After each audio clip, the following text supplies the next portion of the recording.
Artificial intelligence చరిత్ర సృష్టించింది. ఇటలీకి చెందిన ఇల్ ఫోగ్లియో మొదటి పూర్తిగా ఏఐ ఉత్పత్తి చేసిన వార్తాపత్రికను ప్రచురించింది.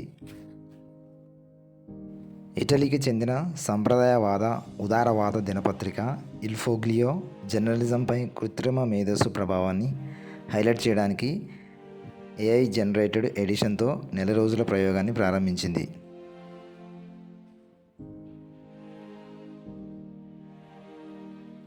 ప్రపంచవ్యాప్తంగా వార్తా మీడియా సంస్థలు అనుమతి లేకుండా తమ కంటెంట్ను ఉపయోగించినందుకు కృత్రిమ మేధస్సు ఏఐ ప్లాట్ఫామ్లను సవాల్ చేస్తున్న సమయంలో ఒక ఇటాలియన్ వార్తాపత్రిక పూర్తిగా ఏఐ ద్వారా రూపొందించబడిన ఎడిషన్ను ప్రచురించడం ద్వారా చరిత్ర సృష్టించినట్లు పేర్కొంది. ది గార్డియన్ నివేదిక ప్రకారం ఈ వార్తాపత్రిక యొక్క 4 పేజీల బ్రాడ్షీట్ ఎడిషన్ మార్చి 18, 2025 నుండి న్యూస్ స్టాండ్లలో మరియు ఆన్లైన్లో అందుబాటులో ఉంటుంది.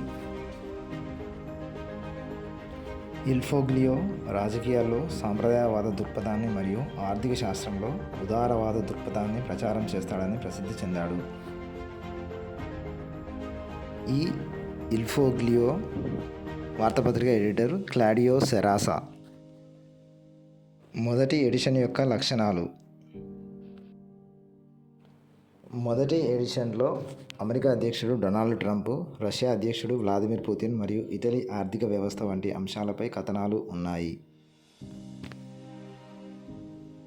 కథనాలు స్పష్టంగా, చక్కగా, నిర్మాణాత్మకంగా మరియు వ్యాకరణ దోషాలు లేకుండా ఉన్నట్లు కనిపిస్తాయి. అయితే ముఖ్యంగా ఏ వ్యాసాలలో కూడా మానవుల నుండి కోటులు లేవు.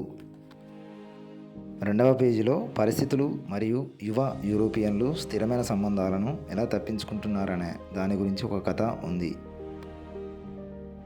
చివరి పేజీలో పాఠకుల నుండి ఎడిటర్కు ఏఐ ఉత్పత్తి చేయబడిన లేఖలు ఉన్నాయి. ఒకటి, ఏఐ మానవులను పనికిరానిదిగా చేస్తుందా అని అడుగుతుంది.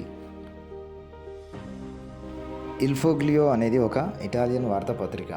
ఇల్ ఫోగ్లియో అర్థం ఆంగ్లంలో ది పేపర్ ఆర్ షీట్.